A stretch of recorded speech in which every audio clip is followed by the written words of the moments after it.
Hey everyone, and welcome to the next edition of the Snapchat. Today I'm joined by an absolute beauty, one of my favorite people in the Marvel Snap community, fellow chicken balls enjoyer, Chinese food connoisseur, Rezsnapper. Rez, it's great to see you, my man. It's so great to have you back on the podcast. By popular demand, I'll say that you were someone that people are like, yo, I love this dude. I'm subscribed to him now, and I love his content. And if you're not yet subscribed to Rezsnapper, you got to go down to the description, find the buttons, because this guy is an absolute god gamer. It's great to see you again, buddy. Yeah, it's good to see you too. Thank you very much for having me back. Pretty much the only place that has ever allowed me back, actually. Like, so you're not allowed in Walmart anymore? Oh God, don't talk about Walmart. Aisle 7 wasn't clean, wasn't happy. Okay.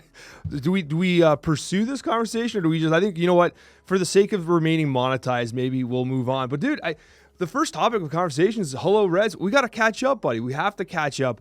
Yeah, I'm doing pretty well. I've in my personal life. Well, actually, have I been doing well? I don't know. In my personal life, I've sort of had some minor health problems, but just like blood pressure, the high blood pressure stuff, right?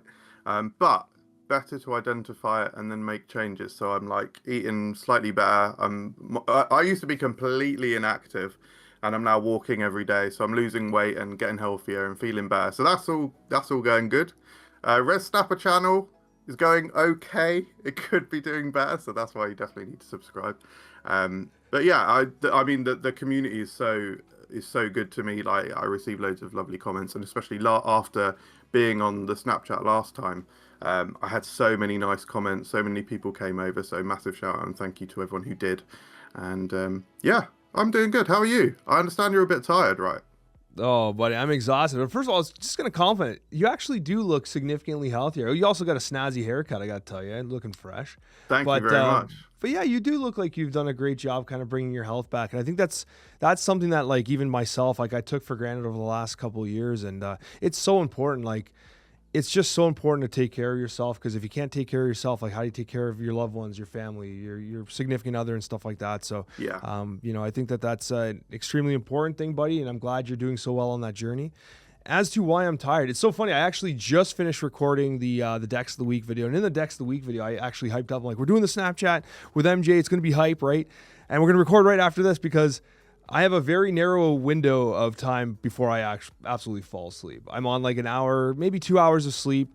I was at PAX Unplugged, and it was an absolutely, it was a wonderful experience. I love PAX Unplugged. One of the things that was fantastic as well was just going to kind of like walking around the show hall and stuff like that. I had a chance to bump into and meet a whole bunch of snappers and people in the community who stopped by to say hi. That was fantastic. It actually means a lot to me that you guys go out of your way to say hi to me and, show some love. And I have to show it right back at you guys. People don't realize this. Well, maybe you do realize it, but content creators, people like myself, MJ, we are who we are because of the support you guys provide. And so just want to say from the bottom of my heart, thank you to everyone who I spoke to, and thank to everyone who's watching this video, because you're one of the few left in Marvel Snapland, as things have changed rather rapidly in the Snap ecosystem. But what I will say is I did have a really positive experience. So it was my first time in Philadelphia. I was very unaware of just how historic Philadelphia was. Now, bear in mind, I am Canadian, because I know there's a lot of Americans like, how do you not know the historical relevance of Philadelphia? Well, it's because I'm not American. So I was like, man, these buildings look really old. These seem like really old government buildings. And would you believe it? They are super really old government buildings. In fact, it's like basically foundational, like this is the foundation of America type stuff in Philadelphia. Yeah. I love the city, and you've been there. I have, yeah. It was a while ago now, but yeah, 2007. The thing that actually brought me specifically to Philadelphia is not a million miles different from what brought you there. I went to Wizard World Philly. So I actually, in fact, I could actually loop this back into the name dropping that Cozy did like a couple of months ago, where he said that, was it that he either messaged Scott Porter or Scott Porter messaged him. So I used to be on hang on 1 second. Props. HeroClix. I used to be a big HeroClix gamer. This is actually the first limited edition HeroClix that I ever won, Emil Blonsky, which is a limited edition abomination. I used to play this religiously, and I was on a forum called HC Realms, and one of the people on the forum was Scott Porter. So I went out to Wizard World Philly, met all of my friends, all of my internet friends that I made on the forum, including Scott Porter. Played a few games, had a lot of fun, and it was just awesome. And yeah, we did explore like the historical side of it, like is it called the Liberty Bell? Is that? I'm not sure. I have to be There's very some honest. sort of ancient bell. My exploration of Philadelphia, sadly, was going from the hotel to the convention center, and then sometimes getting lost on the way home. That was basically roughly it. They did have like a Christmas market going on. It was really cool. Like they really did the like the town hall area really cool, and you can actually walk right through the town center, which is neat. Like in the morning, they open it up. It was beautiful. So I have to address that I'm doing the Rocky thing. Like Rocky I mean, Balboa? I'm doing a bad job of it. Rocky, the Rocky Balboa, like the steps are there. Is it the Philadelphia Library? You're okay. So you should know better than to ask me pop culture questions. I don't know. It took me a second to even remember who Rocky Balboa was. It's like Sylvester Stallone. That's right. Yeah. I mean, to be fair, I was doing. That's it, right? Yeah. I was doing this, which I don't think anyone would like in their right mind would recognize. This is not. I need like the gloves. I need. Like, I thought you were dancing. I was like, "What is it?" Your 1 second jig there was so much more iconic than my. I'm doing it better. Totally, yeah, like dramatically. Well, I don't even know what we're talking about anymore. I don't think they know what we're talking about. It's I'm pretty sure it's the Philadelphia Library in Rocky. In the training montage, he like ends it by running up the Philadelphia Library steps and then doing that. And there's a statue of him at the top of those steps now in Philly. So. Oh, I didn't know. There were lots of statues. They looked like founding fathers or something. That's what I assumed. Because people were like posing with them and taking pictures with them and stuff like that. But I will say I played. So I love PAX. It's like one of my absolute favorite things on the planet. You guys know this. I talk about PAX all the time. And PAX Unplugged was my first time being at an Unplugged. And it was so cool. Like I played so many different games, board games, stuff like that. I played a ton of Riftbound, which I have been absolutely addicted to. I think Riftbound is an incredibly fascinating paper TCG. Still difficult to get product. Don't get me wrong. Still hard to get products and stuff like that. But the game plays so unbelievably well. And I was at the panel where they announced all the stuff, and it was great. I had a chance to play Riftbound with a whole bunch of Magic the Gathering Pro Tour players, which is really cool. I got to meet a bunch of Pro Tour players. And I was laughing because something I noticed was they're so refined in two ways where I was so not. So we're obviously we're all card gamers, we're all learning the game and stuff like that. So we're all like, having fun. But like their hand movements and how like they tap and move their actual units around is so refined compared to me. I was like fumbling the cards because like I've been playing digital TCGs for years now and playing much less paper. And the other thing is like rules, right? Like actual rules. You have to like mentally follow them when you're playing a paper TCG. Like in Marvel Snap, you can't just like do the wrong thing. It won't let you do the wrong thing, right? Yeah. But like when you're playing a paper TCG, like, the rules are it's like A, B, C, D. You're supposed to awaken, which is untap the cards. I don't remember what B does. C's channel your energy. D's draw a card. You're supposed to do it in a specific order. And every time it was my turn, I'm like, I'm just doing it like willy-nilly random. And instead of like playing like one card and resolving, another card and resolving, I'm like, yeah, here's 10 energy, here's 2 5 powers. Like, yeah, you're not really supposed to do it that way, but okay. Like, it just, I'm just kind of like playing so willy-nilly and stuff. It was all for fun. Like, it wasn't like a tournament or anything like that. But it's kind of funny to see like when you take a digital card gamer and you put them into a paper atmosphere, it's like, damn, you actually got to like remember the rules and stuff. And you need access to judges who like when there's like weird circumstances, you're like, how does this actually work? And because the game would Snap just resolves it for you or crashes, one of the two, right? So it's interesting what you were saying about the actual physical element of holding the cards as well. I've been getting back into like collecting Pokemon cards recently. And so my wife has like started like a small collection. She's got like a cute Pokemon folder and stuff. And watching her open a pack for the first time was, oh my God. Like I'm like cycling through like normal, like I'm like doing the pack trick, so putting like the one at the back at the front or however it goes, and like making sure that you can't see that back card and stuff. And she is like, the first time she was literally like physically unable to even cycle through the cards. It was something very interesting to watch. I have been teaching her though. Yeah, I got better as I practiced and kind of got the muscle memory back. I used to play a ton of Magic. We were talking about it. I was talking with like a couple of people, and I was saying like, yeah, like my first major set, I remember buying like Core 2011 Magic sets. And at the time, there was like the Core set you'd buy, right? It's the way their rotation worked. Now it's all different. Now it's just like you get to buy Ninja Turtles and stuff. I don't know what's going on anymore. But yeah, like I used to play lots of paper TCGs, and then ever since Snap, I've been buying tons of Commander decks. The only person I've played Commander with is Cozy when we get a chance to meet up, because can't get anyone else to play with me for some reason. And so then, long story short, I just keep collecting them though. I just keep buying like, oh, Final Fantasy to release Commander decks. I guess I'm FOMOing and I just buy them and then don't play. They're all like perfectly sealed. I mean, which is good, I guess. One day, maybe, I don't know. Maybe they'll be worth something, or they'll be worth absolutely nothing and nothing in the middle. So that's the thing about TCGs. You either have something worth something or something worth absolutely nothing, and there's never anything in the middle. But Rez, I think you know what we got to do, man. We got to discuss some Marvel Snap eventually. We got to talk about Marvel Snap eventually, right? This is a Snap podcast, I think. It kind of ranges. Sometimes it's about Marvel Snap. Other times, I'm not even sure quite what it's about. But let's go with the Marvel Snap side for now, because I think it's about time we talk about some of the cards that got impacted by the OTA. And why not start, as I adjust the screens here, why not start with Sparky, good boy Sparky, getting changed from a 2/1 to a 2/2. Sounds like a buff, but you'd be incorrect, because it now only provides +2 power as opposed to the +3 it provided before. A very significant nerf to a super premium season pass card. Now here's the thing about this. I don't want to steal your thunder. I'll let you give your thoughts, then I'll kind of respond. Don't have masses of thoughts on this particular one, because I don't like when I hit. So here, I need to give some information about the type of player that I am. I can be a competent player. I hit Infinite every month.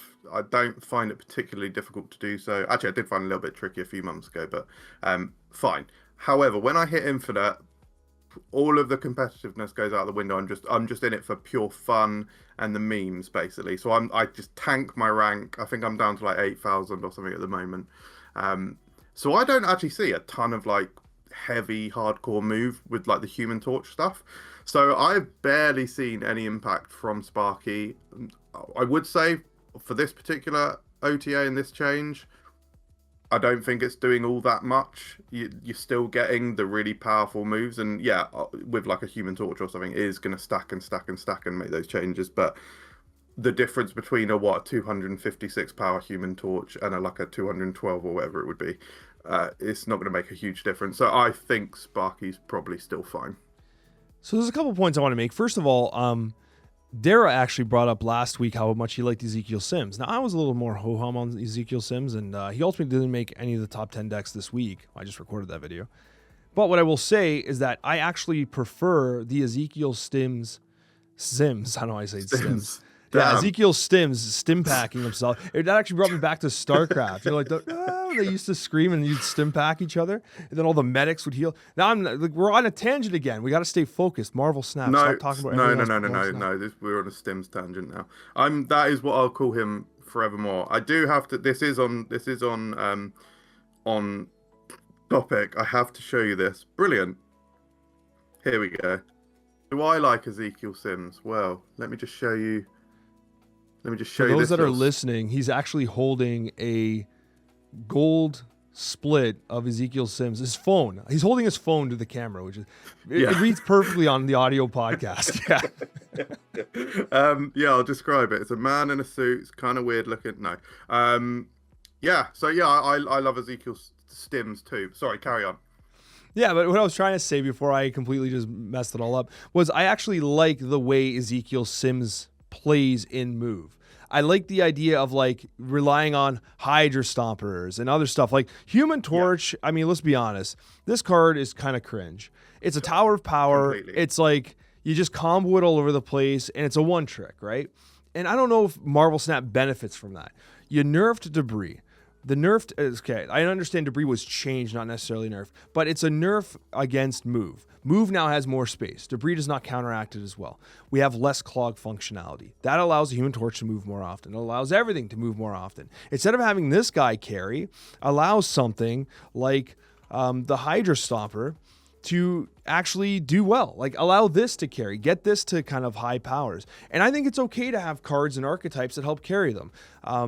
Things like Hydra Stomper, they're allowed to be a little overstated because the archetype relies on this. It's like the linchpin, it's the keystone card, and that's fine. I mean, Hydra Stomper's not really the keystone card, but damn, has this thing been good, right?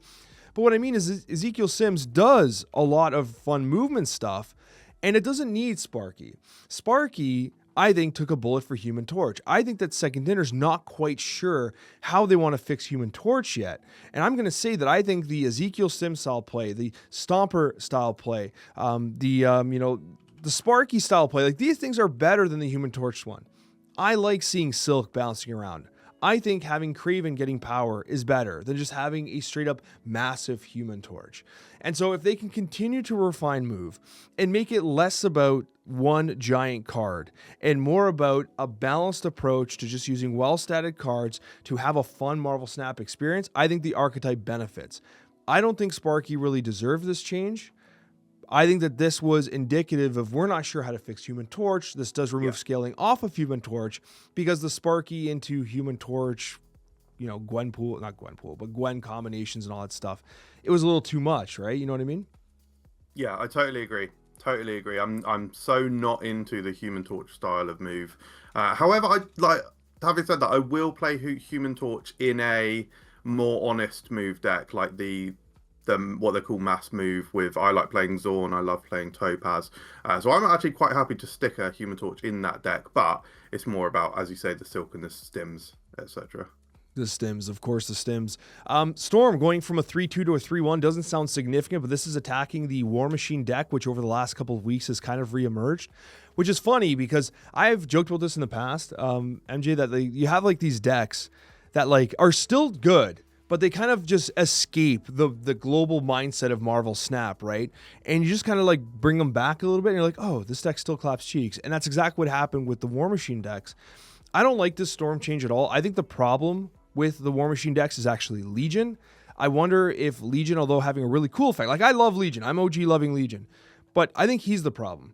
Perhaps we got to make Legion a 6 cost because the effect is still incredibly powerful by switching out all the locations or whatever, right? Storm going from a 3-2 to a 3-1, it really hurts Cerebro 2. Like, Cerebro 2 was a deck that, like, I know some people don't love Cerebro. It's a massive points deck right now, but it needed this location correction. And now without it, I think that whole archetype is significantly worse. Now, of course, you still have C4, C3, C5. You have all those other ones, right? But I think that Storm kind of took a stray for Legion. Be interested in your thoughts. Yeah, I completely agree. This is exactly the same as the Sparky change. Like, it's the wrong card getting the tweak. And as you say, for the bigger difference with Storm, as you pointed out, is that you're actually directly affecting another very popular deck, the Cerebro deck. So this is even more egregious, basically, and just even making this change. What does one power change really affect the Legion deck that much?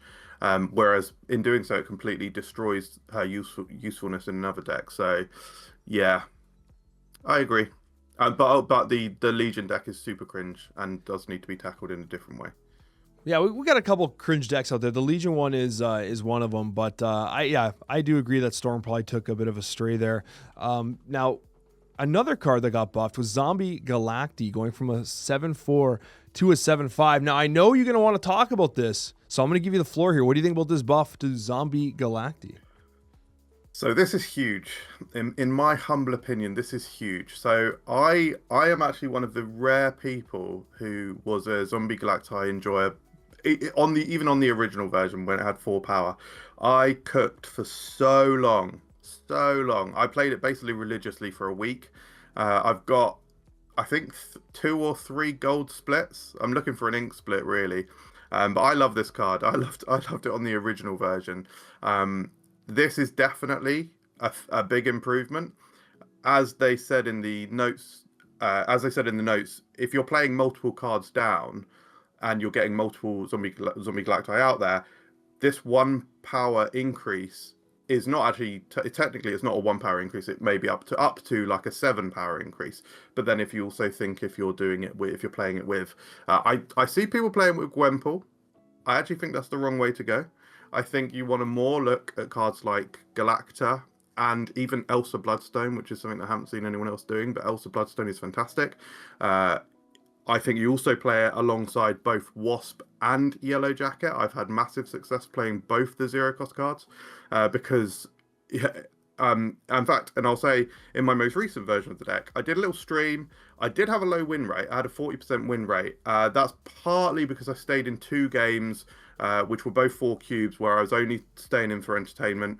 So technically, my cube rate should have been a little bit better. But I had like a 40% win rate, but I was still up 3 cubes. Now, obviously, that doesn't sound great. I stayed in those games, and actually, we did get fairly unlucky on the stream. This card is good. It's going to go absolutely nuclear when Maverick comes out. Maverick is going to be insane for this card.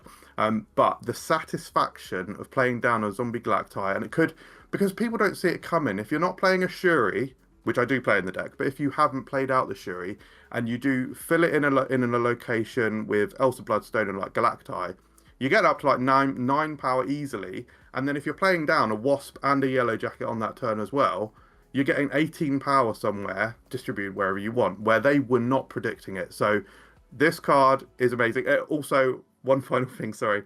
It has, for me, I think it's like a Mr. Negative style card, where it's high cubes, low win rate.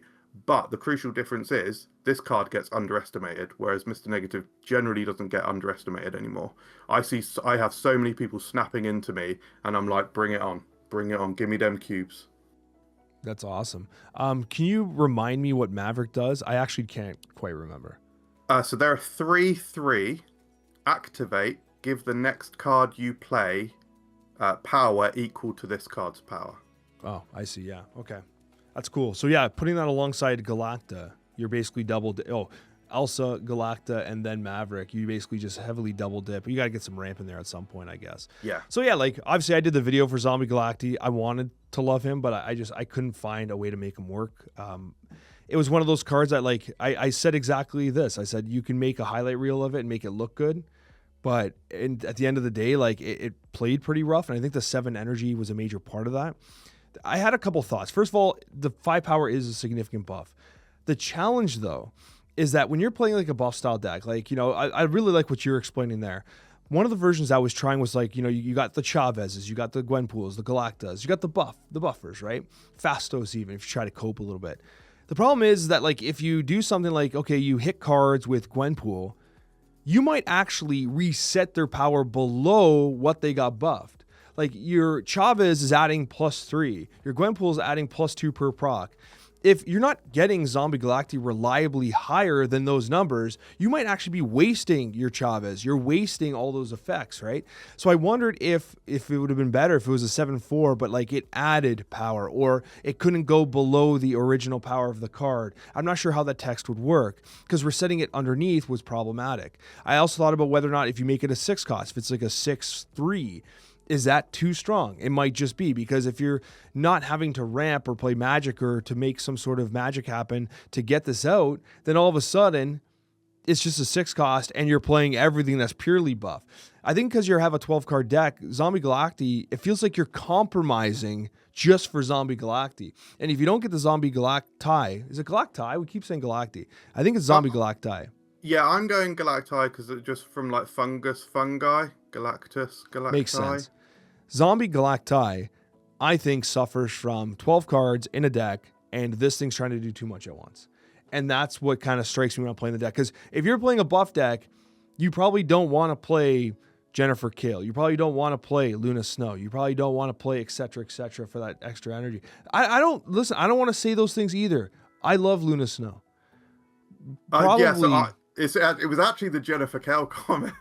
Oh, you're more upset with Jennifer Kale? Yeah, so with my deck for this, I don't know if I know it off by heart, but it's Wasp, Yellow Jacket, Jennifer Kale, Okoye, Fastos, Elsa Bloodstone, Galacta, Shuri, Zombie Galacta, Superior Spider-Man, and there's a couple more. Basically, that you need to get this is from my experience for playing it religiously. You need to get the curve as low as possible because you need to. Oh, Nightcrawler, Silver Sable.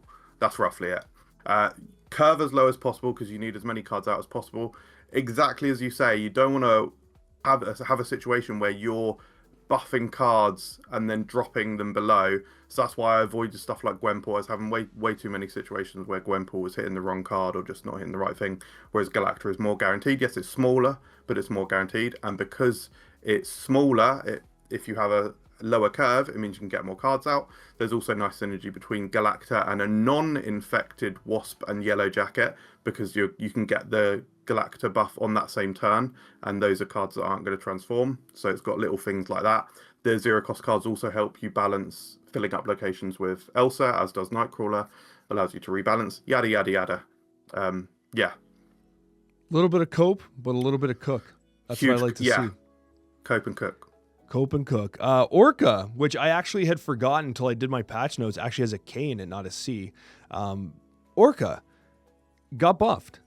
It gets +7 power now instead of +5. Who cares? Moving on. Correct. Odin. Do you care? Nope. I did try a deck, but it was whatever. I called it wet. It was wet. All right. I had one called the Trident, and the idea. Okay. You guys can steal this. If you can make this work, God bless. So basically, I had this idea of like Namor on 4, Orca on 6 on either lanes. Middle was like some mix of like basically like Moonstone, Mr. Fantastic, and I needed something vertical. So I was like thinking like a Goliath, Ant-Man type lane setup. I haven't quite figured out the 12, but I'm like, I think if you can go vertical mid and you got the towers of powers on the left and the right, you might be able to just make some magic happen.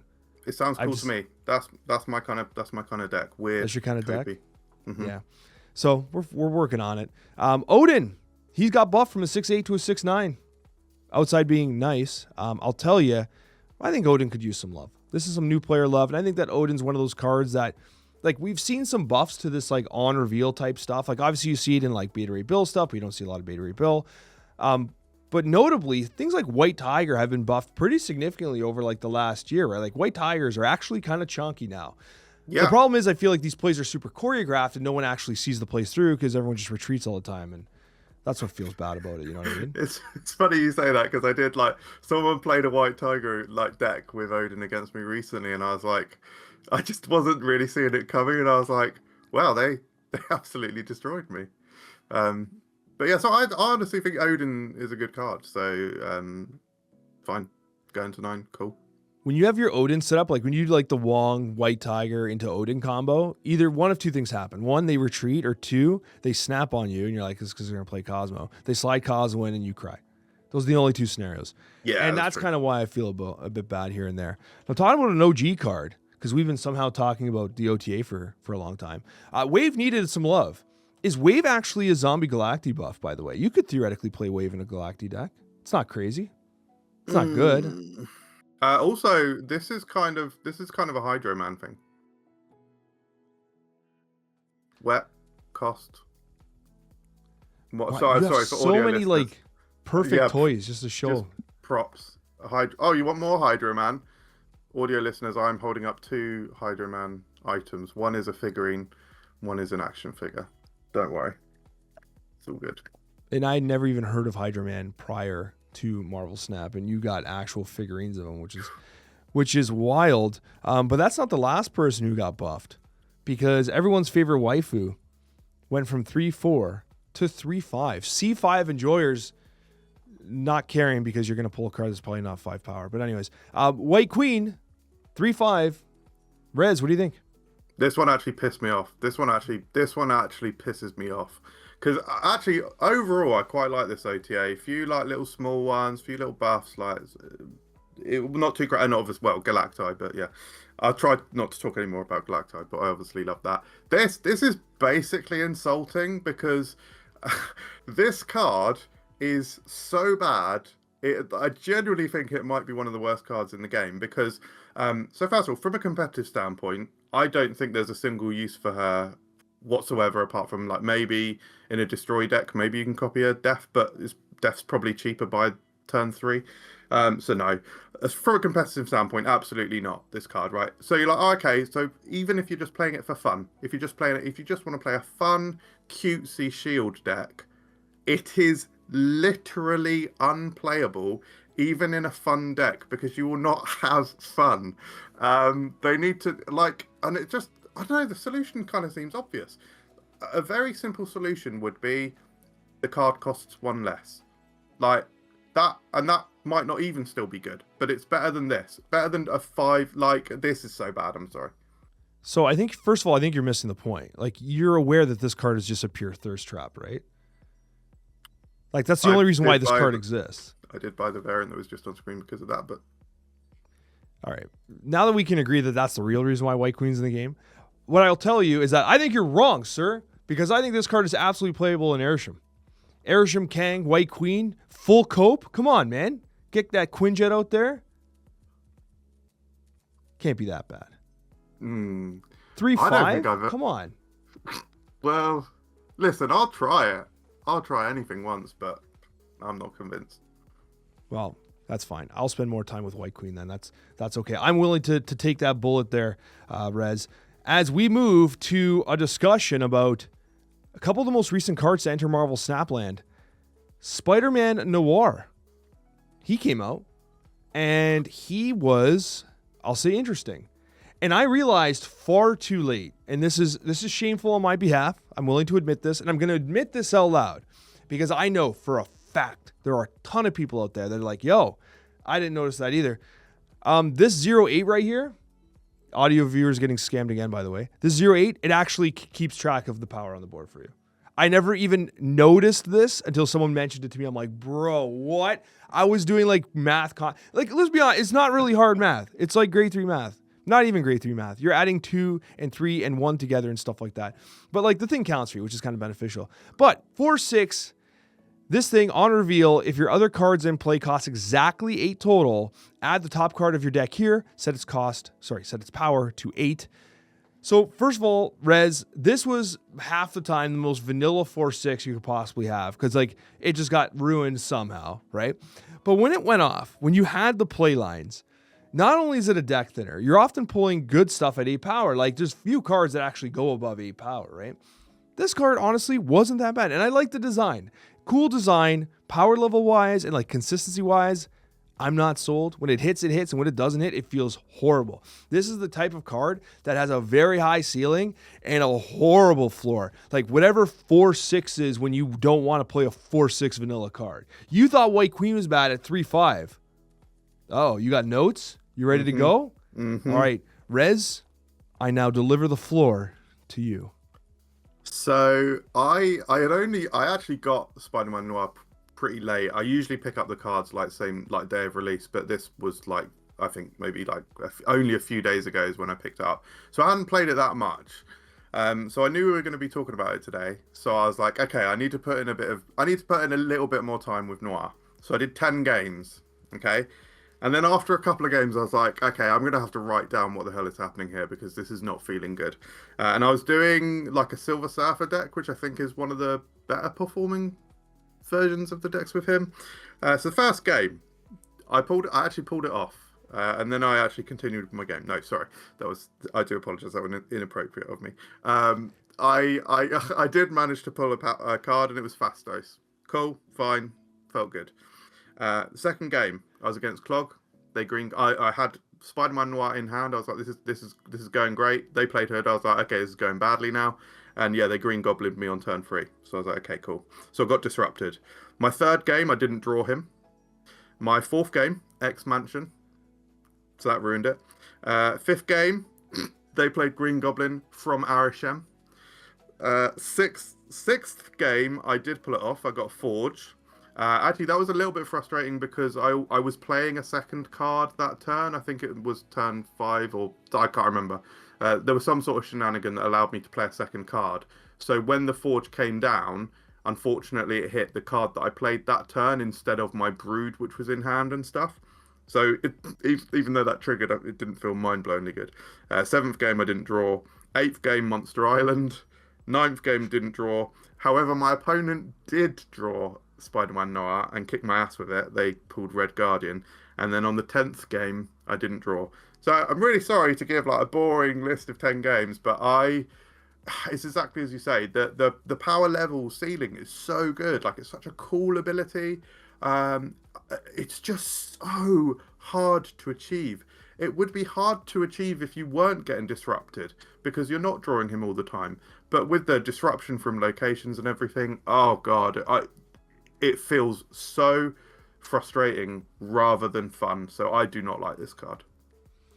So two things. One, had you not apologized for saying pull it off, I don't think anybody outside of is that a thing? Is that a European turn of phrase? I would never have even thought. And then now that you've said it, I'm like, I guess it can be misinterpreted to mean something slightly differently. Like, you basically cooked yourself. There, like 95% of the people listening would have never even considered the implication of the language had you not apologized for it.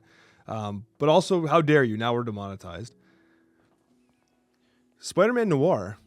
I gotta say, I never thought of recording every single game I play with a card before. I think you're the only person that'll do that, except for the other guy in the comment section now. But I'll say that my experience with Spider-Man Noir was actually positive. Despite the fact I don't think the card's that great, I was gaining rank, I was winning games, and I was like, I'm not convinced this card's good, even though it's playing good for me right now.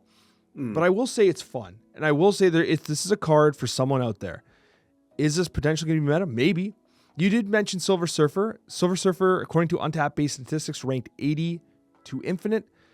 We have a deck running a 53% win rate at 470 games. We also have a deck that's running a 54.6% win rate, and that is a Agent Venom deck, which is kind of interesting, which will run like the Iron Mans, the Gores, and a lot of green power there with Bast. So it has a place. And if Agent Venom decks get better, then maybe Spider-Man Noir gets better.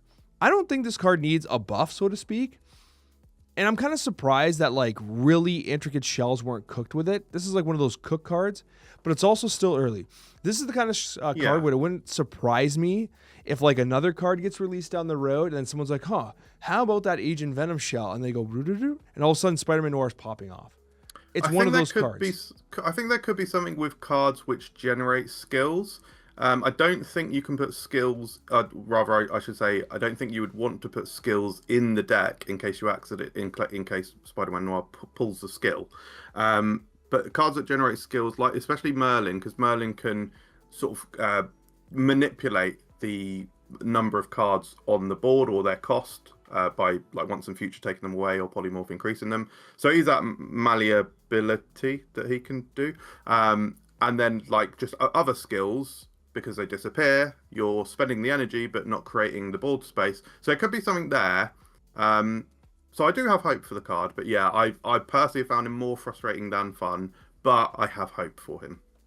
Yeah, I can feel that. So we like to give like more, this is actually a comment. We had a request for this. Be more definitive with the statements, right?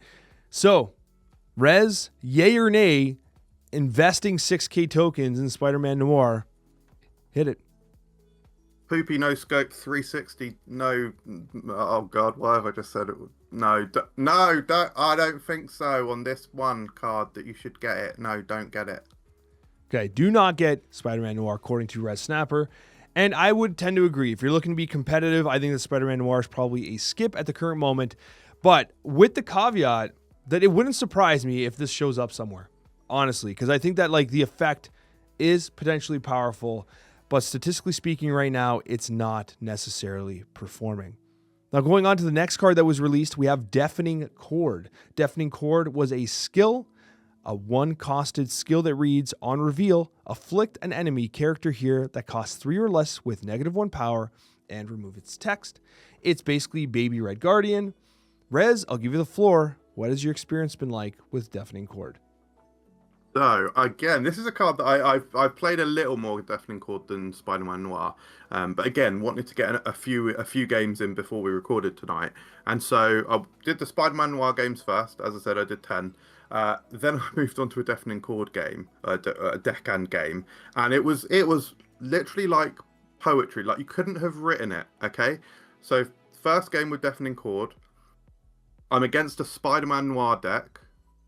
Because at least I think they were. I presume they didn't draw him. They didn't actually get disrupted in the locations or anything, but they were playing like Mr. Sinister. They had like Iron Man. I can't remember what else there was, but it was giving Noir, and I just absolutely dismantled them with Deafening Chord. Yeah, absolutely pumped. I was doing like some JTF Horde stuff, and to be fair, the JTF and Horde was probably doing a lot of the legwork, but absolutely smashed them. And then the next game was like against the Dakan collector thing, and I took out the collector on turn 2 with or turn 3, whenever it was, with the Deafening Chord. Deafening Chord is incredible. I think it's probably, if someone said to me it's broken, they thought, oh, it's so broken, I would not protest. So yeah, I think it's really good. Strikes me as a card that has fantastic cube equity, because for 1 cost, you're able to potentially disable a win condition in a lot of circumstances while also still having 5 energy remaining, right? It's obviously much more narrow in its application, right? Because it costs 3 or less, so you can't hit something like a Dracula. But the Bullseyes, the Dawkins, the Morbiuses, we're talking about discard apparently, but whatever. There's tons of options to hit with this here. And the removal of text can be potentially problematic. I like that you call out the Horde. Horde decks are actually doing really well ever since those buffs came down. And currently it's performing really well, almost a 55% win rate in a Horde deck running 0.26 cubes. So generally, according to untap-based statistics, it is performing well. It is doing well. And it wouldn't surprise me if this is a very inexpensive tech piece to add to decks, especially decks that want to have that like optionality to keep space open on the board. Something like, move decks might want to play this eventually as a tech piece if necessary, which is exactly where it's played at a 54% win rate. That's more of the Hydra Stomper type stuff with Patrock and Craven. But I think Deafening Chord is fantastic. It's a Series 4, so it's half the cost of a Series 5. I think that this is the kind of card worth having in your collection, especially since of the versatility it gives you, and tech tends to be a very swingy style card. They are attacking tech pretty significantly. Well, it's already been attacked, but you still win games with Shang-Chi. You still win games with Shadow King. You will still win games with Red Guardian and Deafening Chord. You still win games with Eliath. Those are where the cubes are stolen from people. When you're against a Cerebro player and they snap on you and you play Enchantress, right? Those are the way you win games. So long story short, I like Deafening Chord. I think it's worth having in the collection. What do you think? Yeah, agreed. I think the fact that it could fit in almost any deck as well, just like if you need something, it fits in so well. It doesn't take up space because it's on the board because it's a skill, and it can be hugely impactful. Yeah, this is fantastic. Definitely a good card to get. It's that time, Rez. We got to talk about the Prowler, which is without question one of the absolute most anticipated cards this season, if not the most anticipated card this season. I can't wait to cook with it. I can't wait to see what you cook with it. I can't wait to see what you guys cook with it. In fact, friend of the show, Harry Perry, has been going off about this card non-stop with excitement. I can't wait to see what he cooks with it as well. Guys, let me know in the comments. Are you excited about the Prowler? Because he's a 3/4 that reads, on reveal, add 2 Thief's Tools to your hand. Set their costs to 0 if a card moved last turn. Decent stats, decent ability. Then we got the Thief's Tools themselves. We got 3 of them. MJ, do you want to give it a read? Yeah, I will see if I can read these out. I do stumble over the pronunciation of Thief's Tools. I mean, I did it right there. But hopefully I'll get these pronunciations right. So the first one is Vibro Shock Gauntlets. It's a 1-cost skill. In fact, these are all 1-cost skills. Vibro Shock Gauntlets. On reveal, give your highest power card here +2 power. You get +1 energy next turn. Then Remote Mines is 1 cost. On reveal, afflict the 2 highest power enemy cards here with -2 power. And finally, Flight Harness, 1 cost. On reveal, give your highest power card here +1 power and move it to the right. And oh, let me say, Harry Perry, what an absolute legend. One of my favorite creators. You got both of you guys. Oh God, you guys just, you do things to my body. Why are you trying to get us banned again? Why can't you control yourself? we have to have all three of us on together at the same time That is on what the dreams are made of. podcast. Yeah. Yeah. And we'll do like a triple stream. Now I'm doing it to myself. So anyways, let's stay focused here. We're going to talk about the Prowler. Now I'm going to rip right off the top here. I think the Prowler is going to go in a lot of decks. I think it has a very wide breadth of what it's capable of doing, which I think is great. I like cards like this because it allows you as a player who might not have a complete collection to be like, I can probably build around this, or I can at least add it as the next best option when like I have to sub cards out. Some cards feel like they're too niche. It's like, well, I can get Khonshu, but I got to make sure I have the whole discard package because it goes in like one thing. This card reminds me of like a Merlin, where you could pretty much put it anywhere, which is ironic because I think it's going to be amazing with Merlin in Werewolf by Night decks. So Werewolf by Night is going to absolutely love this card for the same reason why it loves Merlin. You're talking about skills that don't occupy space. They're all on reveals, and they all have fantastic effects.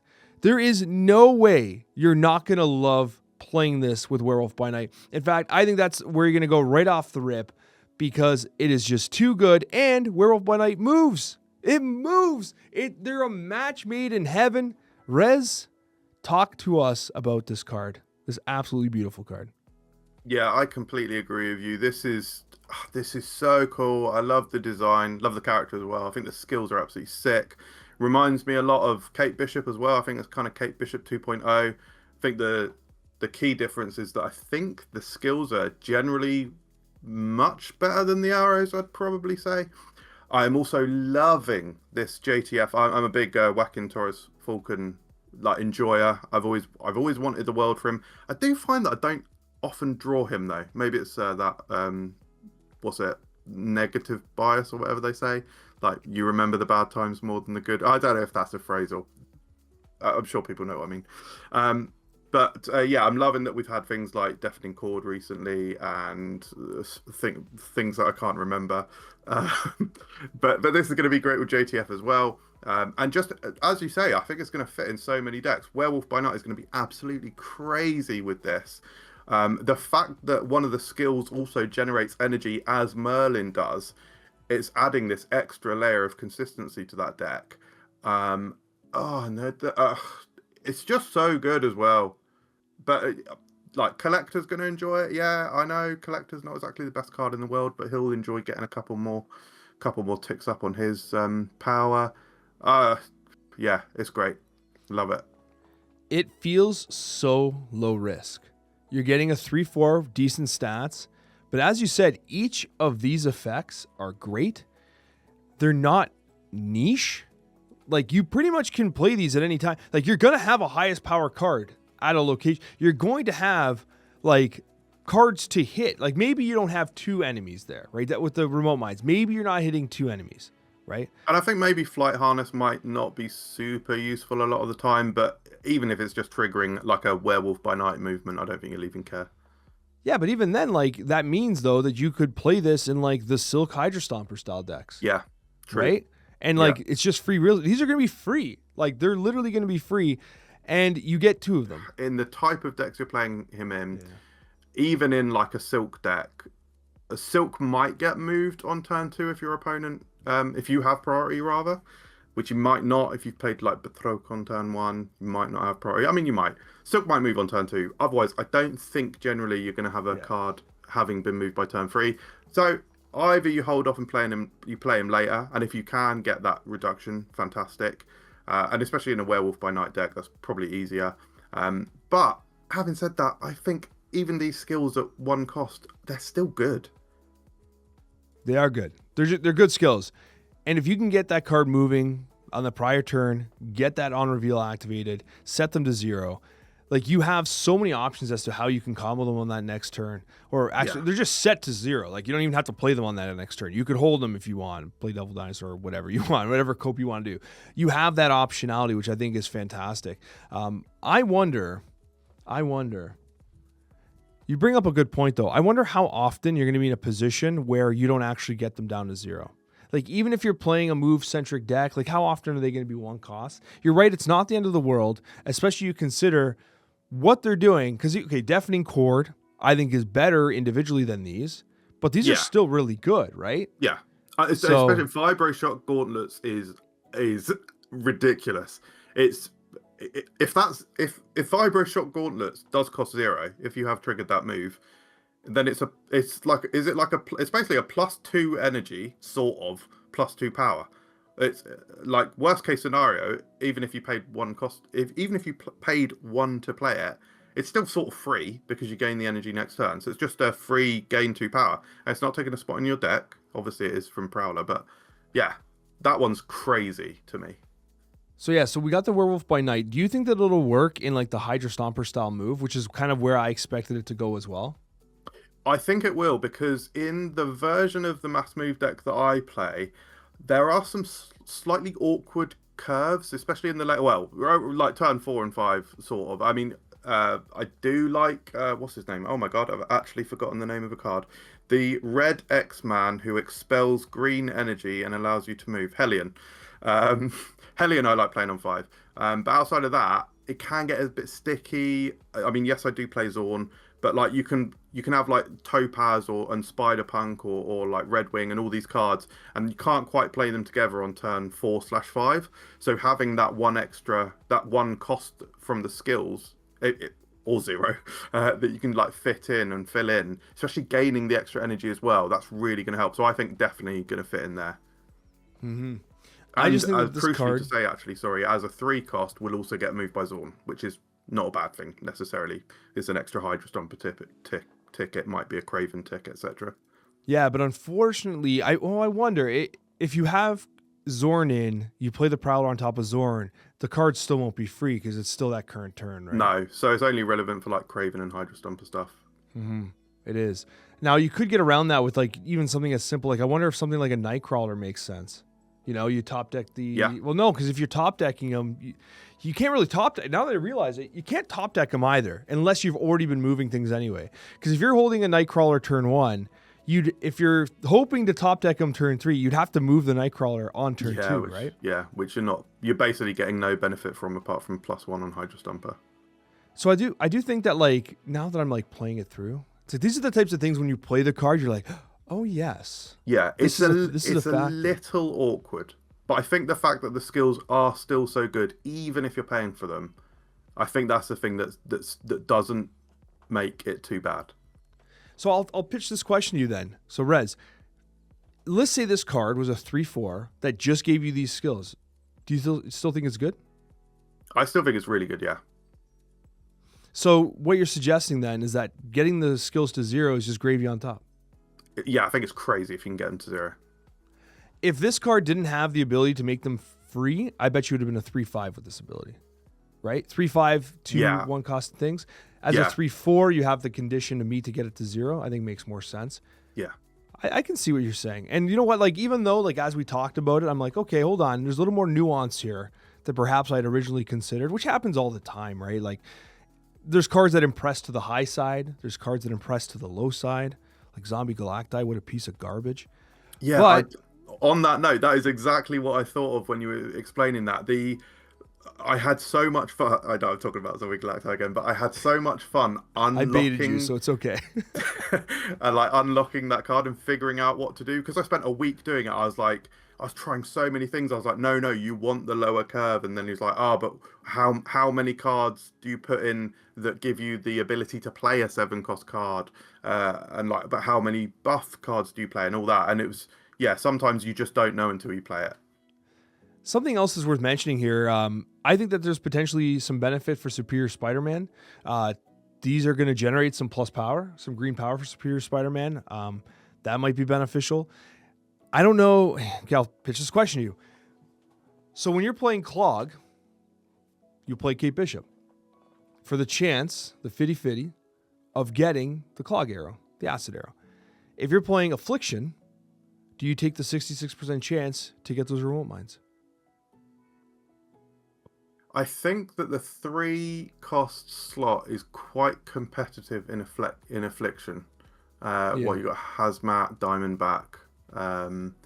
Also, you probably I guess there's Malekith. Yeah, so you've even had speed there too, right? Yeah. So it's not Prowler's not a good pull from Malekith and stuff. So I'm not. I'm less sure. I do think that generally Prowler is good in so many decks, but I think one as specific as Affliction, where you have got those sort of complicated combos and stuff, I'm less sure on. But I don't think it would be bad by any means. Okay. It's pretty interesting to think. I think that this is going to be one of those cards, honestly, that star rating wise, I'm only go 4.5. I don't quite think it's going to hit that 5-star range. Like 5-star for me is like, yeah, this card's obviously dumb. I think this card is obviously very good, which is a 4 and a 5, 4.5 range. I don't think it's going to break the game. I don't think it has the potential to break the game the way we've seen in the past with 5-star cards. But this is clearly a very good card. I'd be curious to hear what your thoughts are star rating wise. 1 to 5. Rezsnapper official rating on the Prowler. 4 stars. Yeah, I gave him. I do a Snapple Pass series that I graciously took over from Drewberry. And yeah, I gave him 4 stars on that. I gave him 4. I do it on a couple of different categories. So I do overall, I do fun, I do for the archetype, if there is a distinct one, and then from a competitive standpoint. I gave him 4 stars across the board for everything. I think he's really, really good. And I utterly respect your 4.5. I think that's a very sensible score. All right. Solid. My friend, that is now going to take us to the Snapchat mailbag. We have one question from JJ Abrams. The real JJ Abrams. It's not. I don't know. It's JJ Abrams 1302. It might be 1302. Might be his middle name. I have no idea. It's got to be him. That's definitely It's got to be him. I'm assuming it's him. What is the best use of gold for the fastest way of increasing your card collection as a free-to-play player? 1. Using gold to buy cards for albums with tokens rewards, while simultaneously reaching 10 purchase shop rewards for 2K tokens. 2. Using gold to redeem daily missions sooner to reach 3K tokens on the collection track sooner. Or 3. Using gold to buy tokens from the shop. This is a complex question. I know you don't have the language in front of you, so it's hard to remember the options I just gave you. But all of those are interesting. Now, what I'll say is that traditionally, using your gold on mission refreshes have proven to not be the most effective. We're hoping that the best use of gold is going to be in progression in the sense of getting really good gold bundles, right? That provide you with lots of credits or tokens to progress. It's also worth noting that you have gold being utilized in premium tracks on a lot of the game modes, which we seem to be getting 1 or 2 a month that'll utilize those premium tracks. And some of them tend to be very generous from a reward standpoint. Do keep that in mind. But if you're looking to progress, one thing I actually want to say, this is a little tip, and then Rez, I'll pass it off to you. One thing I want to say, there's something that I've noticed. A lot of players who play Marvel Snap casual might not realize.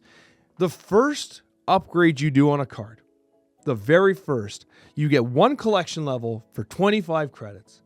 From that point on, every single collection level you invest in costs 50 per collection level.